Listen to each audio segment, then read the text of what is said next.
సభ్యులందరికీ కూడా నమస్కారం. పెద్దలు సోదరులు శ్రీనివాస్ రెడ్డి గారు చెప్పినట్టుగా ముఖ్యమంత్రి గారు ఆదేశాల మేరకు మరి అన్ని డిపార్ట్మెంట్స్ కూడా వాళ్ళకు కొన్ని పనులు అప్పచెప్పడం జరిగింది.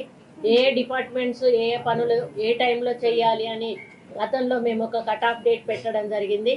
ఈరోజు రివ్యూలో ఆ కట్ ఆఫ్ డేట్ వరకు కూడా పనులు అయ్యాయా లేవా, ఇంకా ముందు చేయాల్సిన పనులు ఏంటి, మరి ఏ టైం వరకు చేయాలి, మళ్ళీ మేము ఏ రోజు విజిట్కి వస్తామో మళ్ళీ ఈ ఏదైతే డిపిఆర్ ఉందో ఆ సీఎం గారు ముందు పెట్టి మళ్ళీ వారి దగ్గర ఏమన్నా సలహాలు సూచనలు ఉంటే మార్పులు చేర్పులు ఉంటే కూడా ముందే తీసుకొని కన్స్ట్రక్షన్కు ముందే అవి కూడా అమలు చేసే దిశగా మరి ముందుకు వెళ్ళాలని ఈరోజు మీటింగ్లో నిర్ణయం తీసుకోవడం జరిగింది.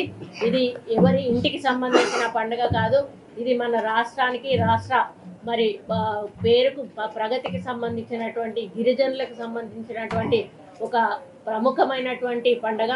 ఈ పండుగను మరి దశాబ్దాల కాలంగా చేస్తున్నా కూడా అభివృద్ధి అనేది ఇక్కడ ఎప్పుడు కూడా ఎవరు చేయలేదు. కానీ మన ముఖ్యమంత్రి గారు వారు ప్రత్యేకంగా దర్శించి దీన్ని ఒక మంచి మంచి ఒక షేప్ తీసుకురావాలి ఈ యొక్క టెంపుల్కి. మళ్ళీ ఎన్ని దశాబ్దాల తర్వాత మళ్ళీ వస్తారో ఎవరు వస్తారో తెలియదు, కానీ ఈరోజు రేవంత్ రెడ్డి గారి నాయకత్వంలో మాత్రం ఈ యొక్క గుడి కన్స్ట్రక్షన్ అయిన తర్వాత ఇది మాత్రం చరిత్రలో నిలిచిపోతుందని చెప్పి నేను ఖచ్చితంగా చెప్పగలను.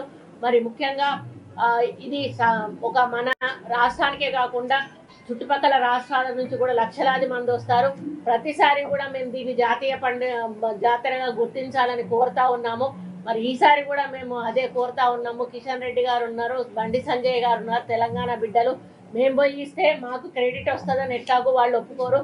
కనీసం మీకు మీరైనా వెళ్ళి అది ప్రధానమంత్రి గారితో దీన్ని మరి ఒక జాతరగా అనౌన్స్ చేస్తే బాగుంటుంది అనేది నా యొక్క అభిప్రాయం. మరి పనుల విషయంలో ఎక్కడా కూడా కాంప్రమైజ్ కాకుండా మరి అధికారులందరూ కూడా వారి విధులను నిర్వర్తిస్తూ ముందుకెళ్తున్నారు. అనుకున్న టైంలోనే పనులన్నీ పూర్తయితాయి అనే విశ్వాసాన్ని వెళ్ళిబుచ్చుతూ మరి ముఖ్యమంత్రి గారిని కృతజ్ఞతలు తెలియజేస్తూ సెలవు తీసుకుంటున్నారు.